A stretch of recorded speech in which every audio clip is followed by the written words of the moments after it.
так как у меня было давление, 180, почти по 200 давление подскакивало. У меня был инфаркт, значит, у меня стенд стоит у меня. И давление скакало. Я, значит, утром 6 таблеток, вечером 6 таблеток я принимал, значит, вот, для сжижения крови.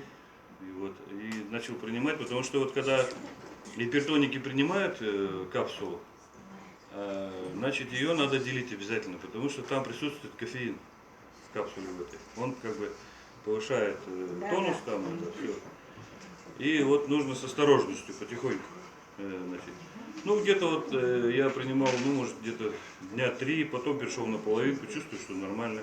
Нужно просто, когда вы принимаете капсулу, следить за собой, значит, чтобы вам было комфортно, как бы. Если у вас какие-то отклонения начались, там голова болит, там еще что-то.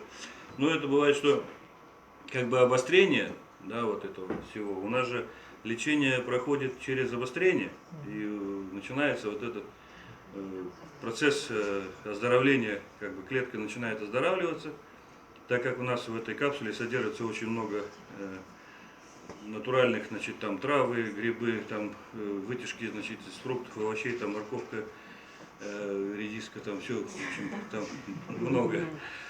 Да, правильно говоришь.